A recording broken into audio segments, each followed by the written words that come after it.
Well, hey there. Welcome to another exciting episode of Secrets to Real Estate Investing. Today, we have a fantastic woman with us today, and you know I love it when the ladies not only have success, but are willing to come on my show and share some of their secrets to their success. So today's guest is Sharon Vornholt, and she's been around for a few years and has her own podcast called Let's Talk Real Estate Investing. She's a blogger. She's an investor with 20 years of experience and has learned a few things along the way that she is excited to share with us and to help you have more success in your real estate investing pursuits. So with that, welcome to the show, Sharon. Well, thanks, Holly. I'm so excited to be here. I've been looking forward to it. Oh, me too. I'm just so excited to ask you questions because you definitely are one of the most experienced women I've had on the show. And you've had a lot with all those years and going through cycles and different techniques and strategies. You have a wealth of information to share with our listeners. So why don't you start out by giving us kind of your backstory and how you got into real estate investing? Okay. Well, in 1991, I grew up in a family of entrepreneurs. My dad was a contractor, and even my mom, she went to work later in life, but she, at one point in time, decided to buy a business, and she didn't know what passive income was. She didn't know that term, but it was for extra money. So she was a business owner, kind of like never even thought of herself as a business owner. So in 1991, I opened up a home inspection company. And in that business, as you know, I met a lot of realtors and, did a lot of networking. And I tell people this, now this is right about the inception of the internet, right? So we did a lot of old school marketing, flyers and things like that. But in the course of doing that, I did meet a lot of realtors who became friends. And one of those took me to my first RIA meeting. And I had no clue what a RIA meeting was. But I went one time and I'm going, oh, this is just so cool. And there were very few women in that room. Now, we had a big RIA even back then. Wait. So tell our listeners what RIA stands for in case we have any new people. Real estate investment group. And here it's called Korea, so the Kentuckiana Real Estate Investors Association. Okay. So, but we had about 300 people in that room at least. At one time, we had like 500 members. Oh my gosh, when you that's look out huge. there, it's big. So yeah, it went down slightly in 2008, but now it's back up again. But even today, when you look around that room, it's men, men, men, woman, men, men, men, woman, and when you look at those women, it's even less women actually doing very much in real estate. So within the first year of that, I bought my first property, and then I rehabbed a little. I did some buy and hold, and I went along part-time for 10 years. Then in 2008, well, we all know what happened in 2007, 2008. I just decided, I was closed the other business, which was the perfect time to do that. And then I went to investing full-time. And we talked a little bit before the show. I had never wholesaled a house in 10 years before then. That seems so strange now. But I really didn't do it. And I had this house and I thought, I just do not want this house to sit on the market for 9 months or a year after I've rehabbed it. I don't want to spend the money. Holding it was the big thing. So I just called up a friend and said, you want to buy this house? And he went, well, sure. And that was kind of really how I got into wholesaling. Wow, so it was just kind of an accident, but one thing I'd like to point out is it's great to have multiple exit strategies and to be open-minded and flexible, because sometimes plan A doesn't work out or things change in your life and you can't do your plan A. So it's great to have alternatives, right? Or someone at least to ask about, hey, what would you do? What ideas do you have, right? Well, it is. And people get in the mindset, I'm going to be a wholesaler or I'm going to be whatever, or I'm going to be a rehabber. And then if the house doesn't meet their criteria, they're like, well, okay, it's just gone. And I tell them, you need to set up like a whole side thing. You need to have multiple exit strategies. And you will get a lot of houses that aren't a right fit for you, but there are always people out there that it will be a right fit for them. And it's a nice way to pay off your rentals if you have rentals, or bank some money for your rehabbing business. I love that idea. Yeah, I tell wholesalers. I'm Mm-hmm. always looking for deals, especially right now. I just can't even find enough deals. I'm just sitting on money in the bank waiting to buy stuff. And people bring me some things that aren't a right fit for me, and I probably should be finding more people that I could wholesale. I usually just refer it out because I'm nice, but especially development deals and ground up construction and build 3 houses on the lot. Like, I don't want to take that on right now. But it's good if you're a good networker to get paid for those connections, huh? Well, and the thing I'd like to point out is people, they need this giant list because you see all over the internet, well, I have 2,400 people on my list. Well, in reality, I've got 5 or 6 people that have bought every single one of my deals with just a few exceptions. Because if you have good deals and you network with the people that are actually doing this business like you, not the ones that kind of do a deal every year or two, you will not have any problem selling a deal that doesn't meet your specific rehabbing or buy and hold criteria. Yeah. Okay. Well said. Now, I know now you're kind of teaching and educating people about branding and what it is and why we need it. Why don't we kind of go into that? Because you're quite the expert on that, and I've never had anybody talk about that on my show. So start to enlighten us. Well, if I look back to 20 years ago, nobody branded themselves. And even now, very few people do. Women are better at branding just because they're more visual, like you and your hard hat. Well, I want a certain look. You may not even call it branding, but you develop this persona. And guys, they're like engineer minds. And if I'm just going over here and I've got a clipboard and I'm going to buy a house.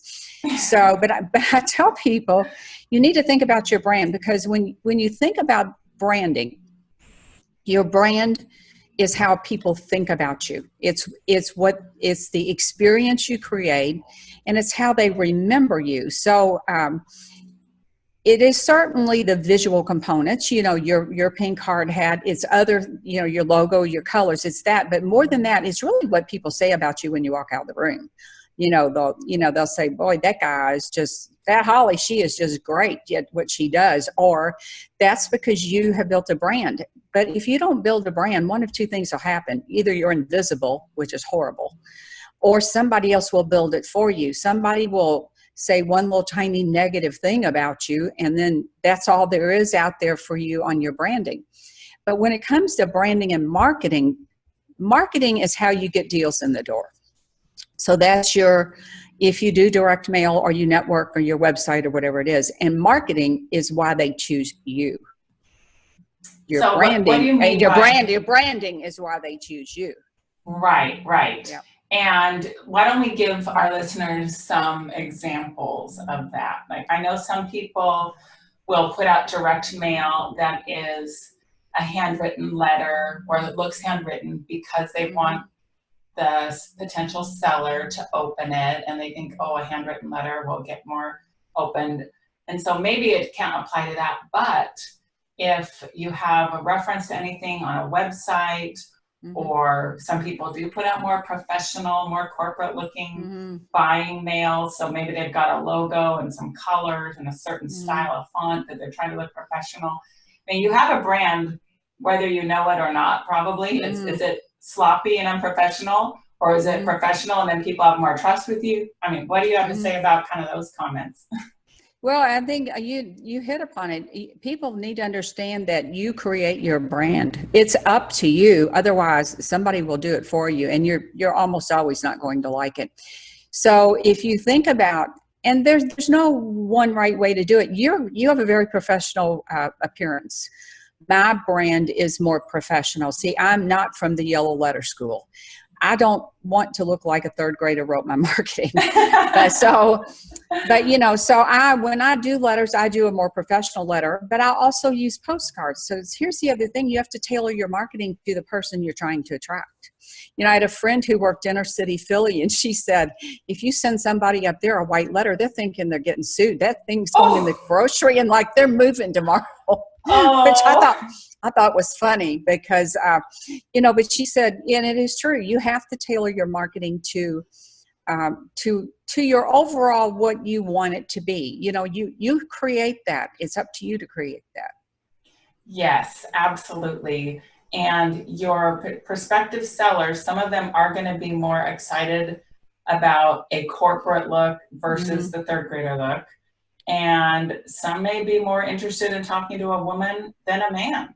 Some people will be excited. One of the wholesalers, well, he's a wholesaler and a flipper here in Southern California.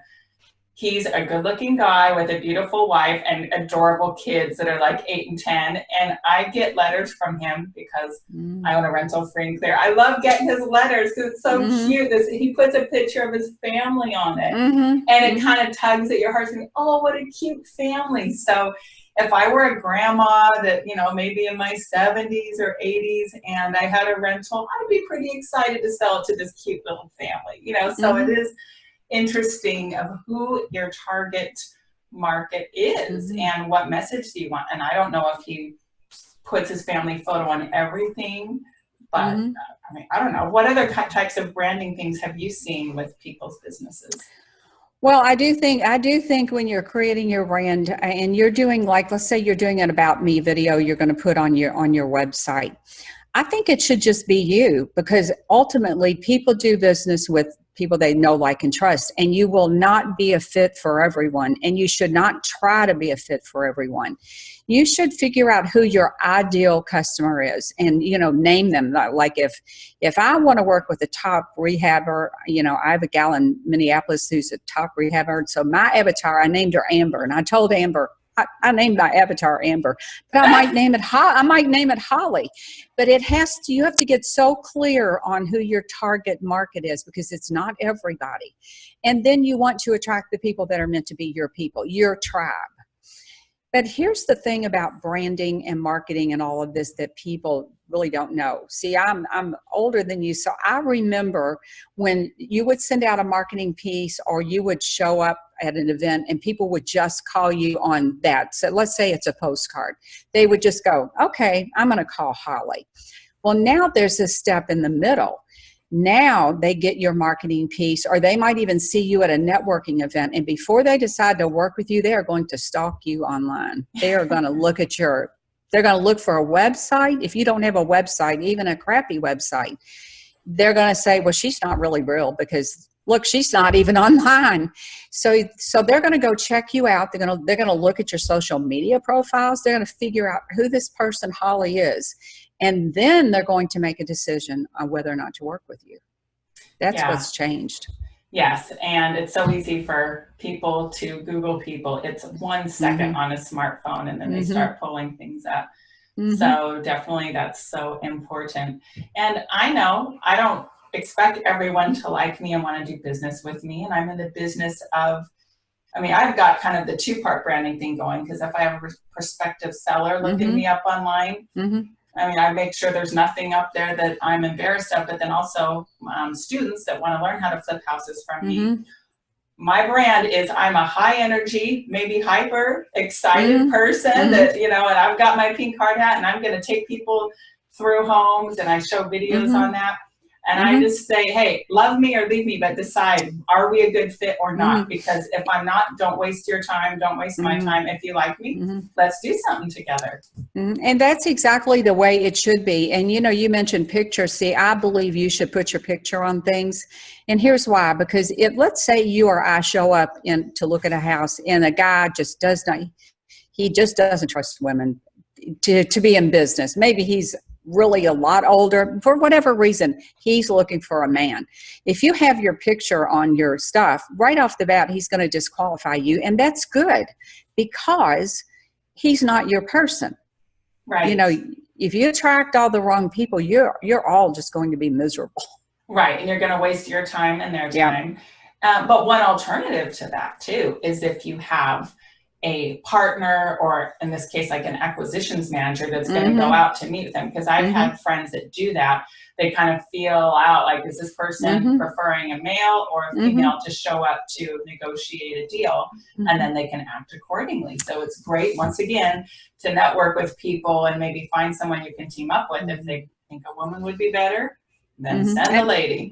I have to say, I've not found very many prejudices against women in this business today. Not when it comes to sellers. I think they think that if a woman shows up to do the job, then she must be qualified. Otherwise, she wouldn't be there. Now, that's a definite change from, say, 12, 15 years ago. Yes, yeah, I can see that. And I had a seller in a town called Cypress where I'm buying a house. It's in Orange County, California. And I showed up with my contractor, who's also a woman, yesterday as the seller's cleaning out his hoarder house. And it was, I'm sure he's like a little bit, wow, two ladies here walking the job site. We're taking all the measurements. We're talking about what we're doing with the house. I mean, it's a change from what you would have seen 20 years ago. And I love it. I love yes, it. Girl power. Yes. I did a whole series on successful women in real estate investing, and it was unbelievably hard to find enough people to do a series. I believe it. I've got a lot of them on my podcast, so you'll have to go back and listen. I'm gonna go stalk your podcast out. Yeah, and connect with all these successful women because they're out there. I think some of them are more quiet, and but you can find them. So, what else can you teach us about branding? Well, I think you need to do marketing and branding simultaneously, because it makes all of your marketing more effective. And to give you an example here, there's a gal here in my local area who was a student of mine, but we kid her all the time because we'll say, you have no shame, you'll pimp out anything. She'll put her dog on her postcards. Or one time when business was slow in the winter, she put a picture of her mama on there with holding a pie. And she said, sell me your house and my mama will bake you a pie. So we're always kidding her. Her name's Marina. She was going, Marina will pimp out anything, including her mother and her dog. But it works for her. It is who she is. If she's likely to show up with her dog, if she's out, been to the groomer, she brings her dog on the appointments. That is awesome. And once again, we're attracting or repelling people. If someone hates dogs, well, they're idiots. No, I'm just kidding. Yeah. But so many people, like, give them a reason, like something to connect to you. And I mean, basically, if you're on an appointment to go buy a home from a motivated seller, if you've had any kind of training at all, it's a sales appointment, you're looking for anything to build rapport, anything, those common ground things. Oh, is there a university plaque on the wall? Where they graduate? What are they into? Is there pictures of boating or hunting or fishing or skiing? Like anything you can find. Yeah. If you're giving them that, I mean, that's what I do when I'm on sales calls with people. Anything they say, they go, oh, I have 4 kids. I have 4 kids too. Like, oh my gosh, can you believe it? We're so much alike, because people want to do business with people like them, right? Yeah, and that is an area where I think women have a definite edge, because having owned a home inspection company where I had guy inspectors, try to teach them this concept. I'd say, go out and just strike up a conversation. Well, how do I do that? You're a guy, say, I like your hat. Baseball cap, nice truck, whatever it is. And, that's especially helpful, like if you're in a probate situation. Maybe I'll get a call and I'll know that mom has died. So I'll go in the house and after the introductions, I always say, tell me about your mom in the house. And that just opens up the floodgates, but if you don't have that information, and like you said, you might see golf clubs in the corner, I'll say simply, who owned the golf clubs? You have a golfer in the family. Or for me, and I think for most women, you just look for a visual clue and you just run with it. And that's really the way you build rapport. And then you dive into business. Yeah. And if you are branding and marketing and putting clues out about yourself, plenty of people will want to grab on to something. Oh, I see you have a dog. Like plenty of people really connect with the dog thing. Like anything they can find, they're looking for a reason to like you or not like you, so give them those reasons. And see, where you're concerned and you have 4 kids, that should definitely be part of your story. They're going, here's this awesome woman, Hardhead Holly, she's an agent, she's a rehabber, and she has 4 kids. How the heck does she do that? But see, that's your story, and your story is your story. But that's why people will just be, gosh, I don't know how she does it, but let me call her up. Well, thank you for saying I'm awesome. I work at it. I'm trying to be awesome. I want to be more awesomer. So, yeah, do you have any other stories or examples of the branding, like the lady whose mama will bake a pie? That is adorable. I love it. Yeah. If I had a mama that wanted to bake pies, I would do that. Well, and she does a lot of what I always did, which is change up your marketing a little bit. Like if it's seasonal. I tell people in marketing and branding, another way to set yourself apart, because I do direct mail. But, after a while, they get your direct mail, And I said, well, every so often, like quarterly, send them like a value add piece, like a seasonal maintenance checklist, or I always rerun a blog post every Christmas that's called Safety Tips for Landlords, because they don't often think about people climbing up on top of their rental, putting lights up on top of the house. And, like in Kentucky, and it's cold or maybe frosty, or somebody gets hurt. But there are a whole lot of things like you can do that show your expertise. Yes, it's direct mail, but it's like, hey, I've got this great thing for you, this great gifts. And then at the bottom, it's like, this is who I am and this is what I do. If you know anybody that wants to sell a house, call me. I love that. And that's a reason for them not to throw the postcard or the letter in the trash. If it's like a reference thing, if I got that, I'm like, oh, a checklist. I'm going to feel obligated to get that checklist done. I can't just throw in the trash like, I should be changing the filter for the furnace. Oh, and I should do that, and make sure the rain gutters are swept out, and all those things. Give them a reason where they feel like they can't throw it away. Like, oh, I have to keep it. And then there's your branding.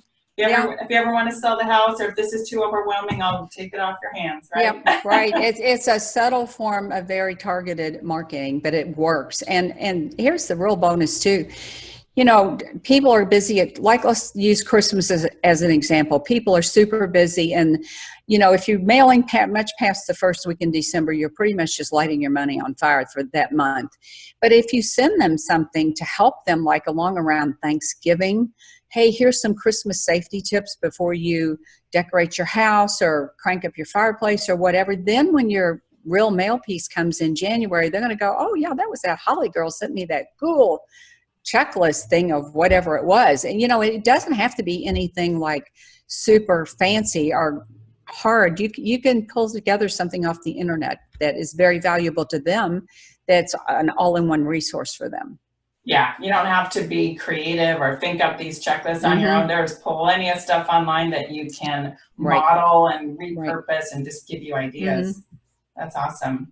Well, I think you mentioned that you're having a workshop coming up for people that could benefit from all of this great knowledge of yours. Tell us about that. I am. It's called REI. So like real estate investment, REI Marketing Mastery, and they can go to reimarketingmastery.com. It's a 2-day workshop on marketing for real estate investors. And we go over everything, all free strategies, paid strategies, and we take it's a small group event, and we almost always have somebody from California. So it's really pretty cool that they come to Nashville for this. But we sit down with the individuals and we make a marketing plan for them, based on the money they have to spend, based on their interests. We've had people come and go, I'm not doing direct mail, but I'm really good at driving for dollars. Well, okay, how are you gonna scale that? How are you gonna do that? And then we have other people that come, they say, I have a full-time job, I'm having an awful time managing my marketing. So we can say, okay, here's what you need to do. But we really teach people all the different things, and about how, I believe that you need, and certainly when you're really established, it might be different, but you need about 3 to 5 marketing channels at all times. I like websites, direct mail, networking, which I love networking for that. So, but there's no one size fits all. And we try to tell people, start where you are with the resources you have. And you've either got to give your money or your time. So if you've got less money, but you've got time, you can spend that. And if you've got some money, maybe you have a job and you don't have a lot of time, or you have 4 kids, and but you can call up a mailing house and order your mail, or have someone help you set up your website. So we try to fix it in with people and get it so that it's workable for them. It's not, and it's really a workshop. It's not just, a couple people up there talking for 2 days. I love it because it sounds like it's very actionable. It's so fantastic. I've gone to very many seminars and conferences, and it's, even though it's great to just be drinking from a fire hose with all the great ideas, it's great when you leave with an action plan that's tailored to your strengths. To your recently took the Strengths Finders test. I don't know if you've heard of that, but the whole concept behind it is focus on your strengths. What are your resources? Work with those. Don't think, oh, if you have no money, you have to go raise money or borrow it and do direct mail. Focus on your strengths. And it sounds like that's exactly what your event is all about. So we do. And yeah, it's 2 days, and it is a small group. It's a hands-on event. And and we do some things with hot seats and, people.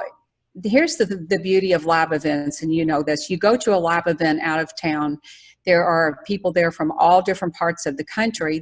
But what you quickly find out is they all have very similar problems. And it gives you a very safe place to say, man, I'm just having terrible results with A, B, or C. What is your experience? And then you hear from the guy over here who's not threatened because you're not in his market. Right. Well, let me tell you how I solved that. So that's one of the biggest benefits of live events.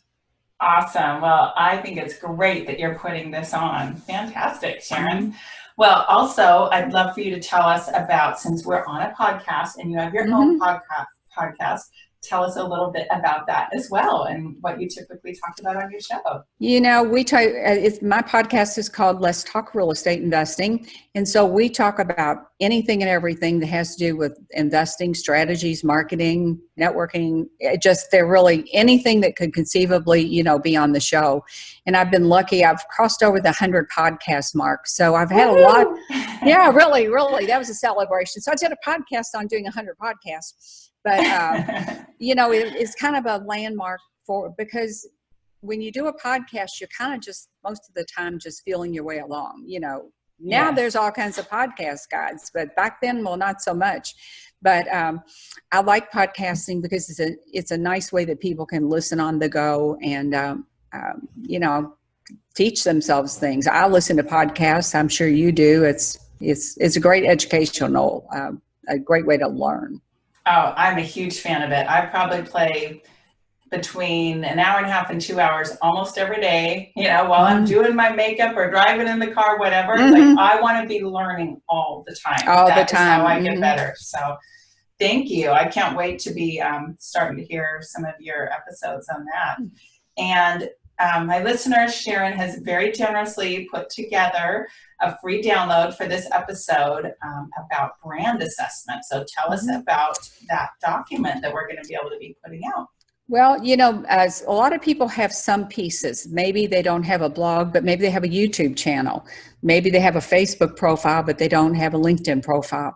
So what I have is like a kind of like a checklist, and it's all the places you need to be. So you can get one of them up. If you're missing one, maybe you're only missing one or two, then you can do that. And I always tell people, I'm big on content marketing. This always scares guys, especially rehabbers. They always go, I'm not writing anything.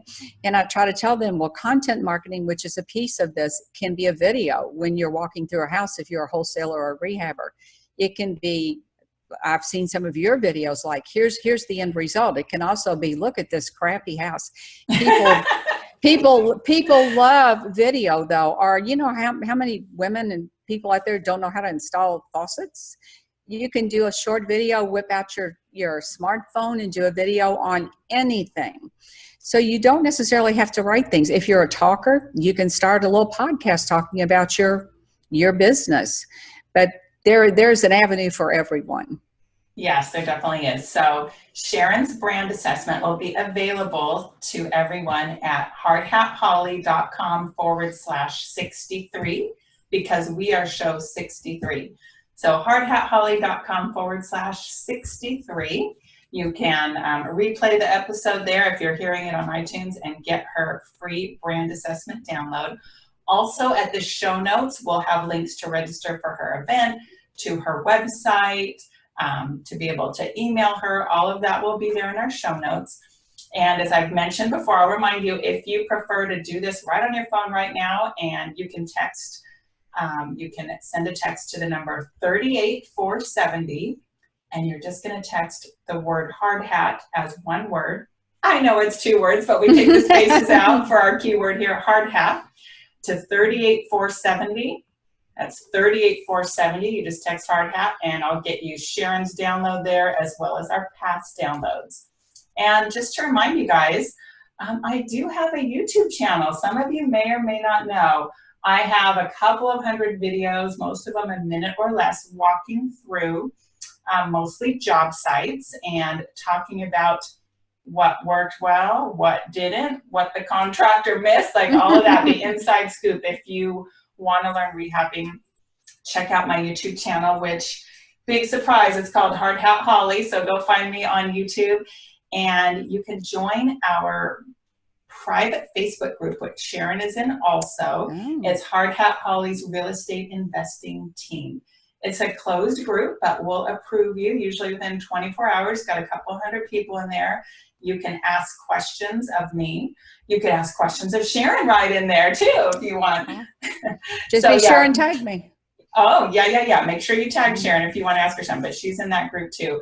So take advantage of these resources. Ask people like Sharon when you have questions and you want ideas, because we're here to help you and we want to have you all have great success. So Sharon, do you have any parting words of encouragement or advice for people who are getting into this business? Well, I think today there really aren't any roadblocks. There are so many people that are willing to mentor. There are coaches out there when you get to that level. But you have to educate yourself, but you have to take the first step. You have to just dive in at some point and just take action. Take action. I love it. What a great note to end on. Well, thank you so much for your time, Sharon. You've been awesome. I appreciate it, and so do our listeners. Well, thank you for having me on. All right, listeners, get out there and go take some action. Hey there, thanks for watching the video. Make sure you like it and click subscribe to get notified of more videos. And you can go to hardhatholly.com for a free download on secrets to finding great deals.